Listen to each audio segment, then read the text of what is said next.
desse desaparecimento. Falando nisso, Jair Bolsonaro, Almir Garnier, Anderson Torres, Augusto Heleno, Walter Braga Neto e Paulo Sérgio Nogueira, os membros, segundo a denúncia da Procuradoria-Geral da República, conforme também condenação do Supremo Tribunal Federal, membros do núcleo crucial passam hoje por audiência de custódia para verificar digamos assim, a qualidade da prisão, se está tudo em conformidade, se algum desrespeito foi cometido. Padrão, audiência de custódia. Quem tem mais detalhes sobre essa etapa, lembrando que estamos na etapa trânsito em julgado, execução das penas, não se trata mais de prisão provisória, prisão preventiva, nós estamos já com eles cumprindo a pena a que foram condenados. O Afonso Marangoni tem os detalhes. Fala, Afonso, boa tarde.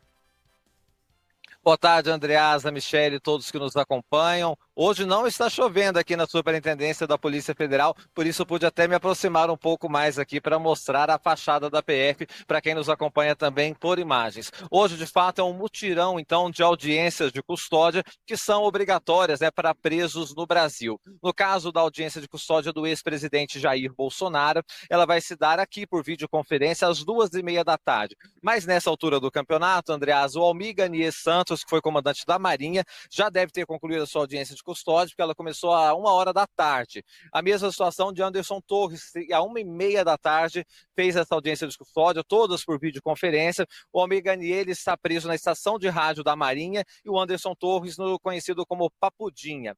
Bom, depois do ex-presidente Jair Bolsonaro, outros também passarão por essa audiência de custódia. Augusto Heleno, às 2h da tarde, Paulo Sérgio, às 15 horas, também vai passar por essa audiência de custódia. O Braga Neto aí no Rio de Janeiro, viu, Andreasa? Ele está na Vila Militar e ele passa por audiência de custódia às 3h30 da tarde. Aí quem nos acompanha atentamente fala, mas está faltando um dos nomes, não está? É do Alexandre Ramagem. Só que o Alexandre Ramagem ele é considerado foragido, porque ele não está no Brasil. Então, a audiência de custódia dele, obviamente, não foi marcada. Bom, a audiência de custódia é um procedimento de praxe, mas foi com base na audiência de custódia anterior do Bolsonaro, né, Andreasa e Michele, que a gente soube alguns detalhes, por exemplo, sobre a violação da tornozeleira eletrônica, em que ele disse que estava fazendo uso de medicamentos e etc. Então, a gente espera que possa sair algo interessante também das atas dessa audiência de custódia. Quero também aproveitar para atualizar as visitas aqui ao ex-presidente Jair Bolsonaro. A ex-primeira-dama Michele Bolsonaro vai visitá-lo amanhã, entre 9 e 11 horas da manhã, e poderá ficar meia hora com o ex-presidente da República. Será a segunda visita dela aqui à Superintendência da Polícia Federal. Esta visita, então, foi autorizada pelo ministro Alexandre de Moraes. Também está marcado para amanhã, e já com mais antecedência, o filho Jair Renan Bolsonaro, que é vereador da cidade de Balneário Camboriú. Então, portanto, aqui na Superintendência amanhã, promete um dia bem agitado e a gente vai tentar, pelo menos alguma imagem, ver se alguém fala com a imprensa. Tá mais difícil, né, Andreasa e Michele? Porque a Polícia Federal colocou uma baita de uma proteção ali na porta, um insufilme meio que reflete aqui a parte externa para dar mais privacidade ao ex-presidente. Depois que nossos colegas cinegrafistas e fotojornalistas fizeram aquela imagem do Bolsonaro e da Michele, acho que vai ser mais difícil agora, viu, gente? Ah, com certeza. Afonso. Eu queria só também que ele falou, rapidinho, que ele falou da chuva, mas o chão tá molhado aí, né? Choveu agora há pouco, é isso? Ou é impressão minha aqui? Isso. Foi apenas para entrar no Tem Método que a chuva deu uma trégua, Michele, mas estava chovendo até agorinha há pouco. Eu ia falar sobre o Alexandre Ramagem, né? Porque é considerado foragido. Trânsito em julgado, determinação, expedição para que a pena seja cumprida. Não estando aqui, foragido é. E tem um outro aspecto também, que é a cassação do seu mandato. Na determinação de Alexandre de Moraes, consta também essa etapa, porque havendo o trânsito em julgado, conforme a lei brasileira, o mandato fica em xeque para a cassação. E isso, então, é algo que a gente precisa observar para as próximas semanas, como se comportará a Câmara, como se comportará o Hugo Mota, diante dessa determinação do ministro Alexandre de Moraes, porque objetivamente é isso. O sujeito tem a prisão decretada em função especificamente do trânsito em julgado. Como ele poderá, se a determinação é por regime fechado, como ele poderá atuar como parlamentar?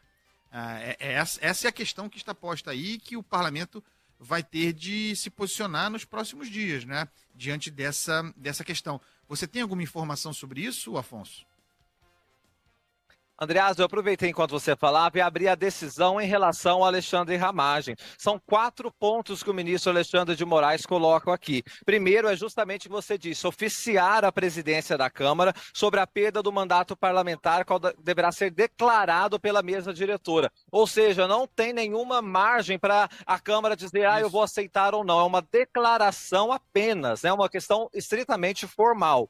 Então, por isso que você fala da expectativa de como vai se comportar o Hugo Mota, que idealmente deveria dar um tratamento super rápido a essa questão. Também, Andreasa, tem aqui, oficiar o TSE sobre a inelegibilidade do Alexandre Ramagem. Além disso, oficiar o Ministério da Justiça e Segurança Pública para a perda do cargo de delegado da Polícia Federal. Então, também isso em relação a Alexandre Ramagem. E, além disso, aqui o réu está suspenso dos seus direitos políticos enquanto os efeitos da condenação estão tramitando. Então, são esses os pontos em relação a Alexandre Ramagem, que está, neste momento, inalcançável por parte da justiça brasileira, né?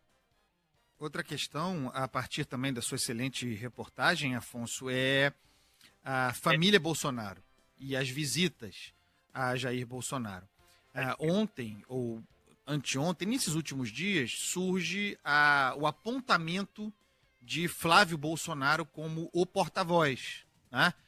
Sob aquela estratégia de que já tratamos aqui, de a família Bolsonaro tentar, numa lógica de direita puro sangue, bolsonarismo puro sangue, de manter as rédeas, o controle político da direita. Esse é o texto que está posto aí. E agora há pouco eu li eu acho que é recente, certamente de hoje, uma entrevista do Eduardo Bolsonaro no Estadão, no estado de São Paulo. E ele, como previsivelmente era, embora não vá para o confronto com o irmão, ele até fala, não, nós somos alinhados, nós estamos juntos e tal, mas ele questiona esse porta-voz, ele questiona a ideia de porta-voz, sabe?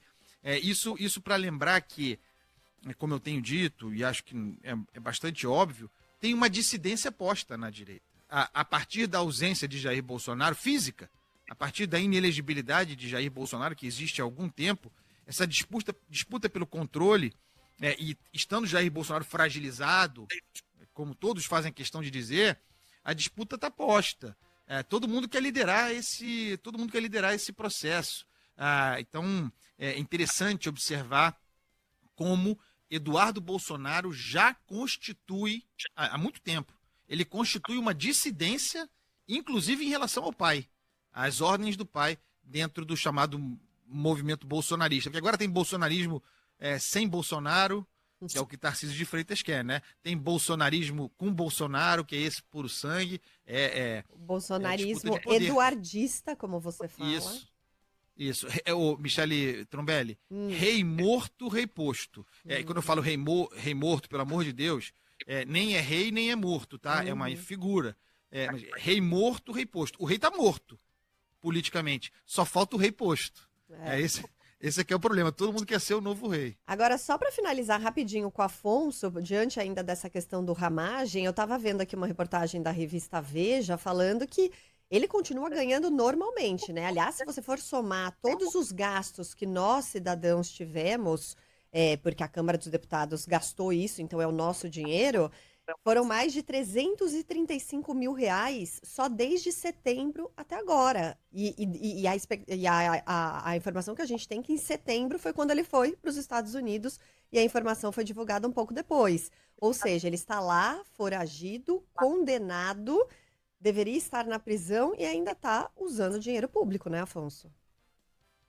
Pois é, Michele, isso pegou a Câmara dos Deputados de surpresa. Tanto é que o Alexandre Ramagem até poucos dias estava votando no sistema virtual da Câmara dos Deputados. Agora, ontem, até para estancar isso, o presidente da Câmara, Hugo Mota, baixou uma norma deixando bem claro que só votam no exterior parlamentares que estiverem em viagem oficial autorizada pela presidência da Câmara, tirando na prática o direito a voto do Alexandre Ramagem, né? Mas ele continua recebendo, até porque a Câmara dos Deputados nem sabia que ele estava fora do Brasil. É porque é dinheiro público, né? Então, pô, pra que essa pressa toda? Agora, Tamita, viajou! Saiu do Brasil! Então já não pode. Ele votou lá, tá? O pessoal não sabia, ele tava votando de lá. Aí descobriram, agora, estão pagando o homem. Mas é isso, Michele, porque não é a rapaziada, não sai do bolso da rapaziada, certo? Então não tem esse senso de urgência. A gente é que fica esculachado mesmo. Valeu, Afonso Marangoni, craque demais. Um abraço. Valeu.